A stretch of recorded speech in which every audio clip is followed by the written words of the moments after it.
जय श्री कृष्ण।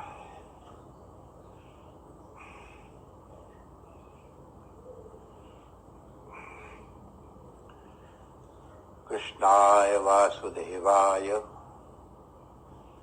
हरे परमात्मने प्रणतक्लेशनाशाय श्री गोविंदाय नमो नमः। ठाकुर हमरे रमण बिहारी, हम हैं रमण बिहारी के। साधु सेवा धर्म हमारा, काम न दुनियादारी से। कोई भला कहो चाहे बुरा कहो, हम हो चुके रमण बिहारी के। हम हो गए यमुना मैया के, हम हो गए सद्गुरु प्यारे के। श्री रमण बिहारी लाल की जय, श्री यमुना महारानी की जय, पूज्य सद्गुरुदेव भगवान की जय, नाग पंचमी महोत्सव की जय, सर्व संत हरिभक्तन की जय, आज के आनंद की जय। जय जय श्री राधे।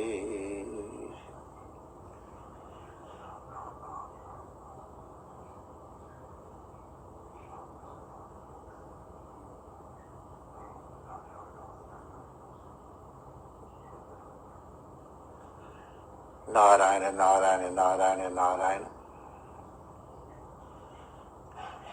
सनातन धर्म की विशाल काया में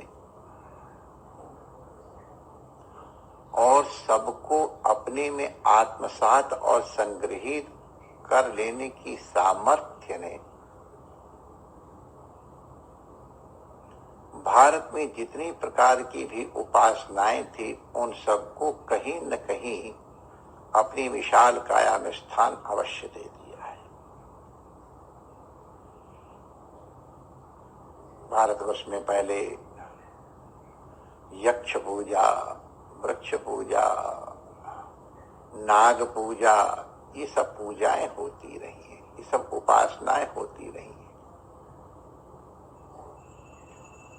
लेकिन इस सनातन धर्म की सर्वग्राहिणी काया ने इनको स्वीकार कर लिया। इनको अपनी विशाल काया में कहीं न कहीं स्थान दे दिया। वैसे अभी भी कहीं कहीं नाग पूजा का संप्रदाय है और उनके मंदिर भी हैं। विशेष करके हिमाचल प्रदेश में और उत्तराखंड में नाग देवताओं के मंदिर प्रायः दर्शन करने को प्राप्त होते हैं। कल्हड़ एक बहुत बड़े संस्कृत के कश्मीर के कवि थे। उन्होंने राजतरंगिणी नाम का एक ग्रंथ लिखा है। वो अन्य सब सूचनाओं के सही सहित इतिहास का बड़ा प्रामाणिक ज्ञान प्रदान करता है। तो राजतरंगिणी के हिसाब से कश्मीर में तो नाग पूजा का बहुत बड़ा संप्रदाय था। वहां पर कहते हैं प्रायः तीर्थ स्थल के जल के पास में का स्थान होता था। तो अभी भी वहां अनंत नाग हैं, शेष नाग हैं और कितने हैं। ये सब प्रतीक है कि कभी वहां पर नाग उपासना होती है। हमारी सनातन पद्धति ने बिल्कुल स्वीकार किया, उसको स्थान दिया। हमारे नारायण का विश्राम शेष नाग है। हमारे भोलेनाथ आगे हैं। गणपति भगवान का भी श्रृंगार कभी भगवती के हाथ में भी कभी कभी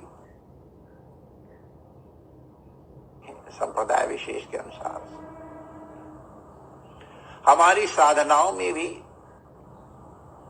इसके रूप को स्वीकार किया है। कुंडलिनी वो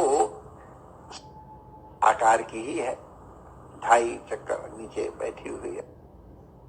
तो नाग पूजा का हमारे यहां भी बड़ा सम्मान रहा है और आज विशेष करके नाग पंचमी के दिन इनका विशेष रूप से पूजन किया जाता है और एक प्रतीक के रूप में कहीं देव मंदिर में जाके उनको दुग्ध लावा इत्यादि का भोग कराया जाता है। हमारे बनारस में तो छोटे छोटे बच्चे नाग बेचते, छोटे गुलू का बड़े गुलू का अगलो भाई नाग लो, वो नाग बेचते हो। सब लोग बच्चों को प्रोत्साहित करने के लिए उससे खरीदते भी है कागज। तो काशी में तो नाग पूजा का बड़ा महत्व है। जैसे नाग पंचमी के दिन अपने गुरु की कृपा हमारे ऊपर कितनी उतरी है इसके परीक्षण का भी दिन होता है।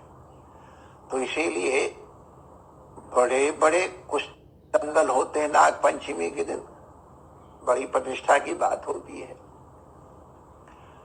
ये तंत्र साधना या अब इस यही नाम आ जाए, इनकी भी परस्पर दंगल हमने देखे हैं। काशी में 2 सांप बीन बजाने वाले आए थे और उन्होंने आपस में दंगल ठान लिया। अरे राम राम, एक उनके ऊपर ऐसा मंत्र मार करके ऐसे फेंके तो उसको लगे जब उसको ततैया लग रही है, वो बेचारा अपने कपड़े दबा, और दूसरे ने किया तो उसके मुंह के अंदर उसकी बीन घुसी चली जा रही, निकाल नहीं रहा है। अब ये तो अब का कोई हम प्रत्यक्ष दर्शन तो किए हैं, लेकिन हमारे पास भी बहुत इसका एक्सप्लेनेशन तो नहीं, लेकिन होता है, कंपटीशन होता है। हमारे विद्वानों का भी आज के दिन शास्त्रार्थ होता है। काशी में नाग कुआं के ऊपर आज काशी के हर विद्वान की इच्छा होती, चाहे वो आचार्य हो चाहे विद्यार्थी हो, कि नाग कुआं पे जा करके अपने आचार्यों को प्रणाम किया जाए। जब नागों का पूजन करने की बात आती है तो हमारे यहाँ पतंजलि भगवान तो शेषावतार ही है, जिन्होंने मनसा वाचा कर्मणा मनुष्य को पवित्र और उच्च बनाने के लिए 3 प्रकार के शास्त्र बनाए। भाषा के लिए व्याकरण शास्त्र बना दिया, रोग के लिए आयुर्वेद बना दिया, और आत्मा के लिए ध्यान के लिए योग शास्त्र, पतंजल योग शास्त्र है। पतंजल महाभाष्य तो अनेक है, लेकिन महाभाष्य केवल एक है भगवान का। पतंजलि भगवान का और महाभाष्य का स्मरण हो गया तो एक घटना भी आप लोगों के साथ शेयर कर लेते हैं। पतंजलि भगवान शेषावतार है, हम सब लोग करते हैं। वो अपने विद्यार्थियों को एक दिन बुला के कहते हैं, 1000 विद्यार्थी थे पहले, इसी तरह के आचार्यों के पास 1,000, 10,000 तक विद्यार्थी रहा करते थे आचार्यों के पास। तो पतंजलि ऋषि के रूप में थे कि आज मैं यवनिका के पीछे, यवनिका माने पर्दा के पीछे बैठ करके का उच्चारण करूंगा। तुम लोग कोई भी यवनिका माने पर्दे को हटा करके देखना मत, देश दे दिया। अब भगवान ने महाभाष्य का दिया, तत्तर वतन वक्तव्य इत्यादि करके। एक विद्यार्थी से कुछ भगवान की लीला है, कुछ प्रमाद हो गया, उसको बहुत वेग लघु शंका लगी, तो वो नहीं रह पाया, तो बेचारा वैसे ही प्रणाम करके और लघु शंका करने के लिए चला गया। अब आप लोग जानते हैं लघुशंका करने में, लघुशंका के बाद फिर पैर धोने पड़ते हैं, हाथ धोने पड़ते हैं, कुल्ला करने पड़ते हैं, ये जो कोई तो ठीक करके तब आया जाता है। तो वो इस तरह से लघुशंका करने गया था और लौट के आए। इसके पहले एक और घटना हो गई। उन 999 विद्यार्थियों में से एक के मन में जिज्ञासा हो गई, ये गुरुजी ने यवनिका को खोलने के लिए मना क्यों किया, और इतने अद्भुत ढंग से आज प्रभु अनुग्रह कर रहे हैं, क्या वैशिष्ट्य है। तो वो अपने कौतूहल को रोक नहीं पाया। वैसे हम आपको बता दें,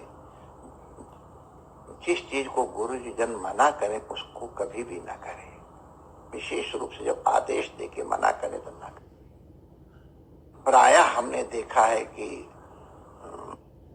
किया जाता है, कई लोग उसको किसी न किसी बहाने से करते हैं, इसमें उनका कल्याण नहीं होता है बहुत बार।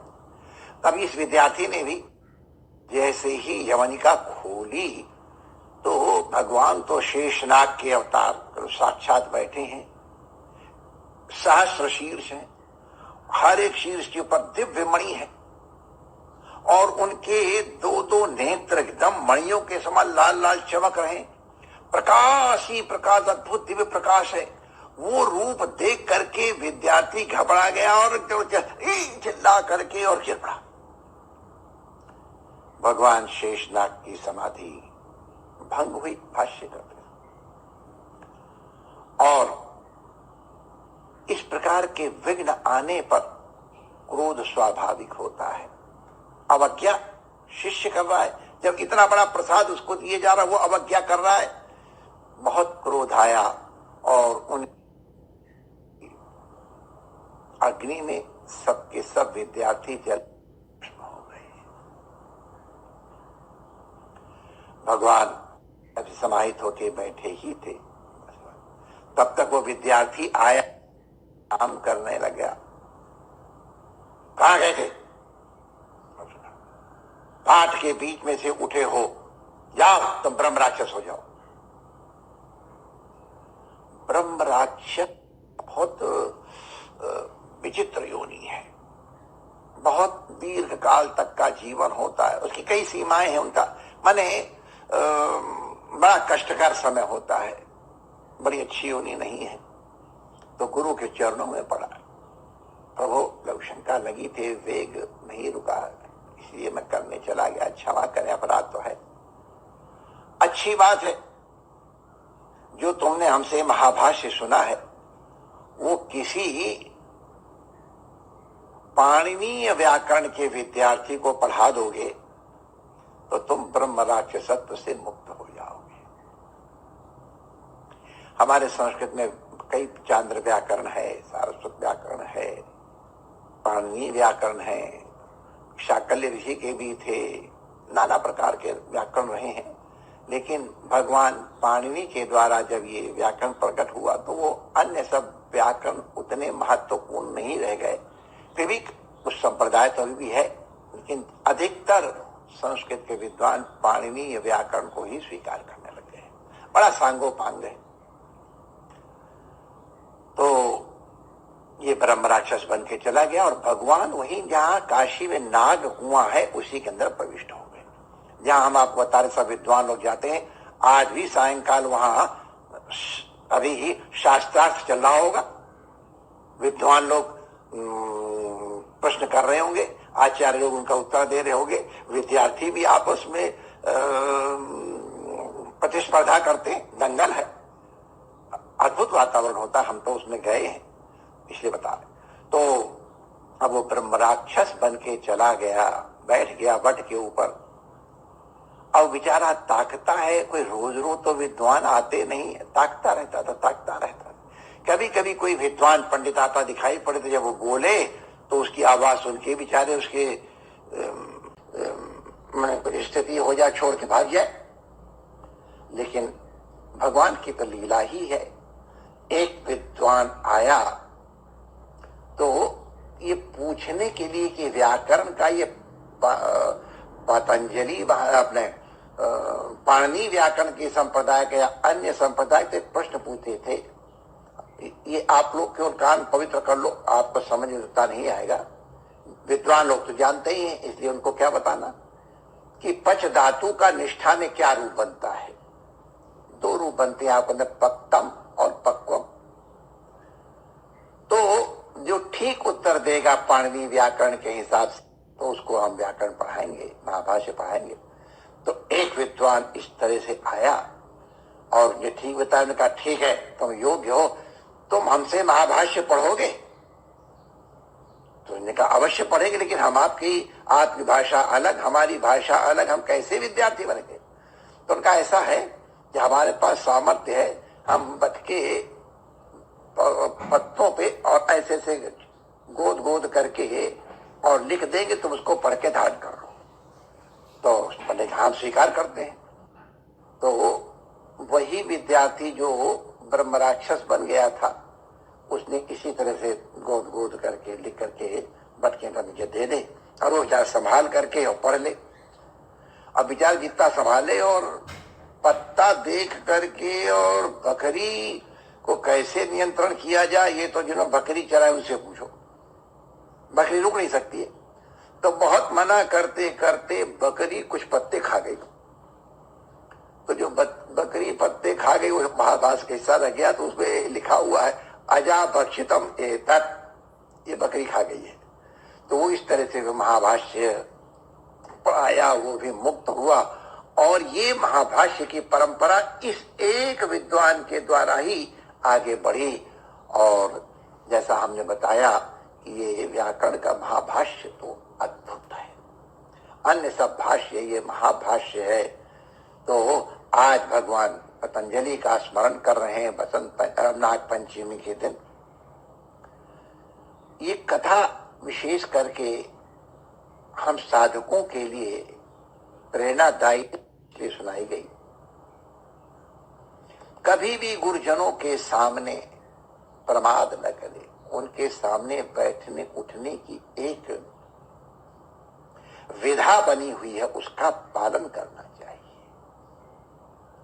बिना आज्ञा के बैठे नहीं, उठे नहीं, बिना आज्ञा बोले नहीं, इससे कुछ मर्यादाएं हैं।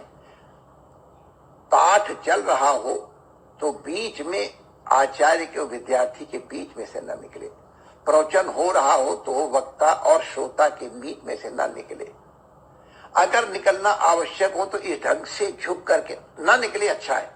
निकलना आवश्यक तो इस तरह से झुके चले कि वक्ता और श्रोता की आंखों का जो तार बंधा हुआ उसमें किसी प्रकार विघ्न न हो। पाठ को छोड़ करके कभी जाना नहीं चाहिए। लोग सोच रहे हैं जो कथा में जब आचार्यों के सामने बैठे तो ही इसी मर्यादा सुनना चाहिए।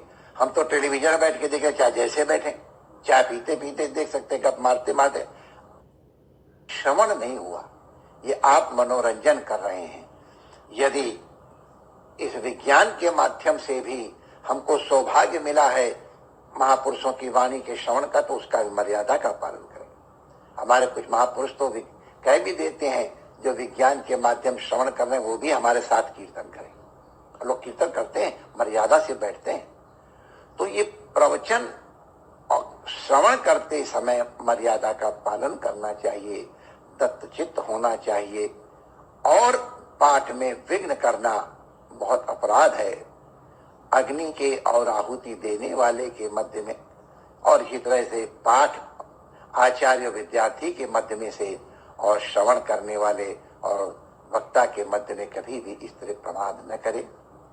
हम आज हमारी वाणी को पवित्र करने वाले, हमारे अंतःकरण को पवित्र करने वाले और हमारे काया को पवित्र करने वाले भगवान पतंजलि को प्रणाम करते हैं।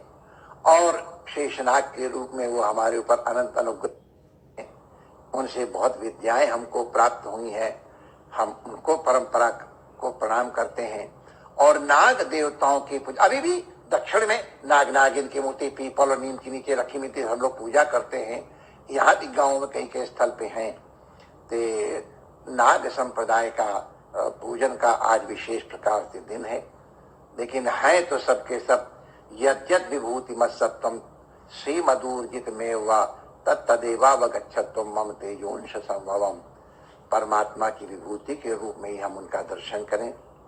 जब शेषनाग का दर्शन करते हैं तो शेषशाही भगवान तो अपने आप स्मरण आ जाते हैं। तो हम नाग देवता को प्रणाम करते हैं, अनुग्रह करें उनके द्वारा प्रदान किए हुए सहस्र नामों का। जैसे वो निरंतर उच्चारण करते हुए अपना परम कल्याण कर रहे हैं, भगवान की सेवा प्राप्त कर रहे हैं, वैसे ही हमको ये भाव प्राप्त हो। परमात्मा सबका मंगल करे। जय श्री कृष्ण।